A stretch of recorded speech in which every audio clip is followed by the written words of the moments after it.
mais aussi plus largement sur le continent européen, puisque c'est dans ce contexte qu'on a appris hier au même moment qu'un accord avait enfin été trouvé au sein des 27. Au terme de 3 années de négociations au forceps, l'UE s'est accordée sur un pacte migratoire européen sur l'asile et l'immigration. Un nouveau pacte qui propose dans les grandes lignes de remédier aux failles de la politique d'asile européenne actuelle. On en parle avec vous, Charlotte Boitiot. Bonjour, Bonjour. d'Info Migrants, journaliste à Info Migrants. La première question qu'on a envie de vous poser, c'était attendu de longue date. Ça a donc été annoncé. Concrètement, qu'est-ce que cela veut dire au juste? Alors concrètement, oui, attendu vraiment de longue date. 3 ans qu'on négocie alors, en Europe pour réformer les règles de l'immigration. Le deal européen, à l'heure actuelle, il tourne autour, on va dire, de 3 gros points clés. Le filtrage des migrants à l'entrée de l'Union européenne, le mécanisme obligatoire de relocalisation et la gestion de crise. Que faire quand il y a une arrivée massive en Europe? Il y a évidemment beaucoup d'autres mesures, mais en fait, ce sont les 3 axes principaux que l'on pourrait parler d'innovants, vraiment. Filtrage aux frontières, pour nous, ça ne veut pas dire grand-chose. Il faut y voir quoi exactement? Alors, le filtrage aux frontières, concrètement, ça veut dire que quand un migrant en situation irrégulière va arriver aux frontières de l'Europe, il va devoir passer plusieurs contrôles. Des contrôles d'identité. On va vérifier notamment qu'il n'est pas affiché comme une personne dangereuse. Il va avoir ses empreintes relevées. Il va être pris en photo. Enfin, voilà, les vérifications générales. Vous allez me dire, tout ça existe déjà. Oui, la nouveauté, c'est la manière de faire, en fait. Toutes ces vérifications vont être faites via des tris, et ces tris vont se faire dans des centres. Et c'est toute la polémique autour de ces centres, des centres de transit, des centres fermés.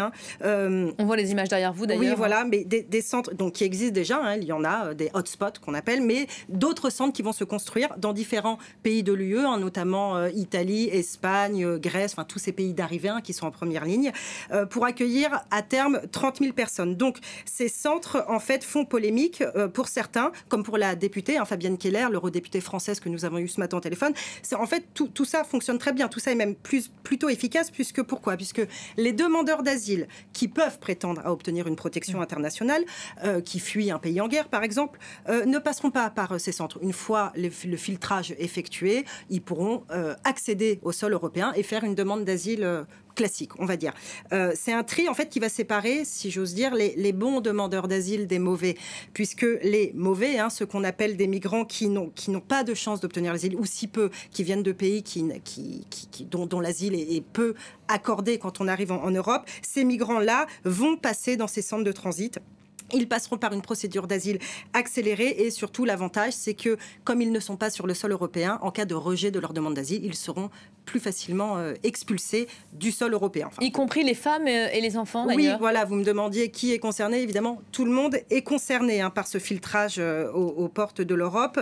Ça va concerner les personnes qui arrivent à pied, les femmes, les enfants, les familles qui arrivent par exemple par la route des Balkans, les gens qui traversent la mer et qui vont arriver par bateau. Ça va même concerner les personnes qui vont réussir à déjouer tous ces contrôles, qui vont réussir à rentrer sur le sol européen. S'ils sont interpellés, ils seront reconduits dans ces centres de transit à la frontière. Fabienne Keller nous redisait ce matin que elle, personnellement, elle veille à ce que les droits humains soient assurés, parce que dans ces centres de transit fermés, par définition, les ONG s'inquiètent. Est-ce que les migrants vont avoir accès à des avocats, à des traducteurs? Est-ce que les femmes et les enfants vont être séparés des hommes? Enfin voilà, beaucoup de questions autour de ces centres.